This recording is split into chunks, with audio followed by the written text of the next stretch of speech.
করে 20,000 টাকা জরিমানা করলাম। আমি কোনো কথা শুনতে চাই না, আপনার কাছে 5 মিনিট টাইম আছে জরিমানা পরিশোধ করার, নাহলে আপনার প্রতিষ্ঠান সাময়িক বন্ধ করে দেওয়া হবে।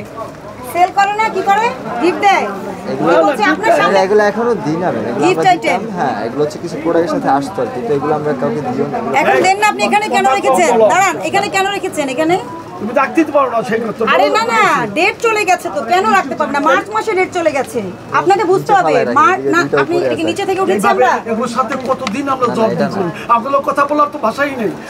আমরা তো আমি এই যে দেখেন, আমি বলি এটা মার্চে ডেট শেষ, এটা জুনে ডেট শেষ, এটা উপহার বলে যে ডেট দেখতে জানে না তাকে দিয়ে দিবে। এটা দেওয়ার পরে কি হবে? স্ক্রিনে এই আপনার প্রতিষ্ঠান বন্ধ, আপনার এই জরিমানায় কাজ হবে না। দেখছেন কোথায় রাখছে? আপনি দেখছেন তো, ওখান থেকে বের করেছেন গিফট খুশি করার জন্য মানুষকে ডেট এক্সপায়ার জিনিস দিয়ে বেড়াচ্ছে। হ্যাঁ, হোয়াট ডাজ ইট মিন? আপনি এটা মার্চে মেয়াদ শেষ হয়ে গেছে, এটা জুনের 20 তারিখে হয়েছে, আপনি ওই জায়গায় রাখছেন কিনা? আপনি মেয়াদ উত্তীর্ণ জিনিস কোথায় রাখেন আমাকে বলেন। নিচে ফালানোর বিষয় না, মেয়াদ উত্তীর্ণ জিনিস আলাদা রাখতে হবে আপনাকে, আলাদাভাবে এটাকে এই যদি ফেরত দেওয়া যায় কোম্পানির কাছে নেয় না, ডিস্ট্রয় করে ফেলতে হবে। সে কোথা থেকে? আপনি এটা কি নিচ থেকে উঠেছি আমরা? সামনে যা এই ধরনের বক্তব্য শুনতে হয়, বলো একটু।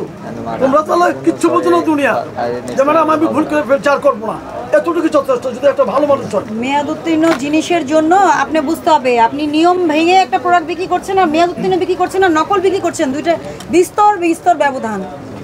আপনারা এগুলো নিয়ে ইনভেস্টিগেট করবেন, ঠিক আছে? আমি সতর্ক করছি, 50,000 টাকা জরিমানা করা যায়, 1 বছরের জেল দেওয়া যায় বা উভয় দণ্ড দেওয়া যায়, ঠিক আছে? সতর্ক করে 20,000 টাকা জরিমানা করলাম। আমি কোনো কথা শুনতে চাই না, আপনার কাছে 5 মিনিট টাইম আছে জরিমানা পরিশোধ করার, নাহলে আপনার প্রতিষ্ঠান সাময়িক বন্ধ করে দেওয়া হবে। আর এটা লিখে দেবেন নমুনা হিসেবে। এগুলো স্যাম্পল নিয়ে যাবো আমরা।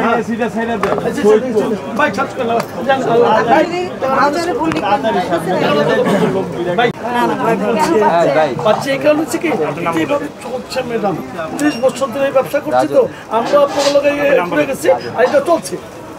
শেষ কোথায় জানি না, বেশি কথা বললে আপনার উত্তর পারি নাই। যা আপনার ভালো মনে করেন আমি বল প্রবলেমটা শুনেন, প্রবলেমটা বলে দিচ্ছি। ডেট তুলে ফেলেছে, ক্রিমের নিচে ডেট তুলে ফেলেছে, বসে তুলে ফেলেছে, তার মানে এক্সপায়ার হয়ে গেছে। কারণ এই সেম ক্রিমেরই অন্যটার নিচে ডেট আছে, এরকম যতগুলো পিস আছে ডেট তুলে ফেলেছে। সব লাগেজ প্রোডাক্ট।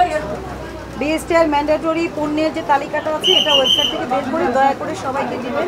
বিএসটিআর লোগো ছাড়া, পেজ ছাড়া বিএসটিআর ম্যান্ডেটরি প্রোডাক্ট সেল করা যাবে না, যেটা হচ্ছে skin product, cream, shampoo, lotion, এগুলো সবই ম্যান্ডেটরি তালিকা রয়েছে। এবং রং ফর্সাকারী যে সকল জিনিস বলছে, ক্রিম বেশিরভাগই আপনার জিঞ্জিরা, কেরানীগঞ্জ, এই অবস্থা চলছে।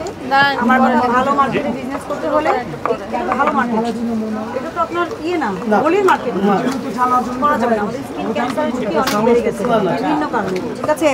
হ্যাঁ, আপনি বুঝছেন আমার কথা? ওইটা কি আর কি কি বিক্রি করেন? ওই প্যাকেটটা দেখি।